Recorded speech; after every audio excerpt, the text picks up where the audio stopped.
ইনকিলাব মঞ্চের আহ্বায়ক ও ঢাকা ৮ আসনের স্বতন্ত্র প্রার্থী শরীফ ওসমান হাদিকে ঢাকা মেডিকেল কলেজ হাসপাতাল থেকে এভার কেয়ার হাসপাতালে নেয়ার পর সেখানে তার চিকিৎসা চলছে। তবে সেখানকার চিকিৎসকরা এ বিষয়ে কোনো কথা বলেননি। এর আগে ঢাকা মেডিকেল কলেজের নিউরোসার্জারি বিভাগের বিভাগীয় প্রধান অধ্যাপক ডাক্তার মোহাম্মদ জাহিদ রায়হান জানিয়েছেন, মগজ ক্ষতিগ্রস্ত হওয়ায় ওসমান হাদি খুবই ক্রিটিক্যাল অবস্থায় আছেন। প্রতিবাদে আজ দুপুর ১২টায় শাহবাগে প্রতিরোধ সমাবেশ ডেকেছে ইনকিলাব মঞ্চ। পরাগ আজিমের রিপোর্ট। শুক্রবার দুপুরে রাজধানীর বিজয়নগর কালভার্ট রোড এলাকায় শরীফ ওসমান হাদিকে গুলি করে দ্রুত মোটরসাইকেলে পালিয়ে যায় দুর্বৃত্তরা। মাথায় গুলিবিদ্ধ হাদিকে আশঙ্কাজনক অবস্থায় ঢাকা মেডিকেল কলেজ হাসপাতালে নেওয়া হয়।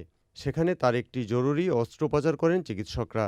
ব্রেন স্টিম মগজের যে কাণ্ড, সেই কাণ্ডের পাশ দিয়ে বুলেটটা বের হয়ে গেছে, কাণ্ডেরও ইনজুরি হয়েছে। এখন ওনাকে কৃত্রিম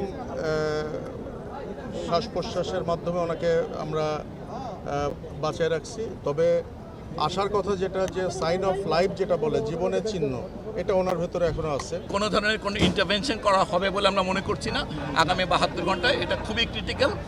মানে এই অবস্থায় ব্লাড দিয়ে এবং এই যে ফ্ল্যাকচুয়েটিং ডাইনামিক অবস্থাতে আমরা কোনো রকমভাবেই কোনো স্টেটমেন্ট পরিষ্কার দেওয়া কঠিন। লাইফ সাপোর্টে থাকা ওসমান হাদিকে রাত ৮টার দিকে ঢাকা মেডিকেল কলেজ হাসপাতাল থেকে এভার কেয়ার হাসপাতালে নেওয়া হয়। সেখানে তার স্বজনদের সাথে দেখা করে চিকিৎসার খোঁজখবর নেন তারেক রহমানের সহধর্মিণী ডাক্তার জুবাইদা রহমান। তাকে দেখতে যান বিএনপি মহাসচিব মির্জা ফখরুল ইসলাম আলমগীর, ডাকসু ভিপি সাদিক কায়েম সহ ইনকিলাব মঞ্চের নেতাকর্মীরা।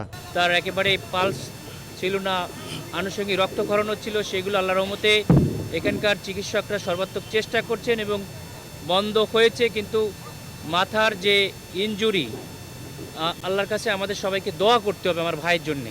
আগামী ২৪ ঘন্টার মধ্যে হাদি ভাইকে যে সন্ত্রাসীরা গুলি করেছে তাদের সবাইকে আইডেন্টিফাই করে তাদেরকে দৃষ্টান্তমূলক বিচারের আওতায় নিয়ে আসার জন্য আমি আহ্বান করছি।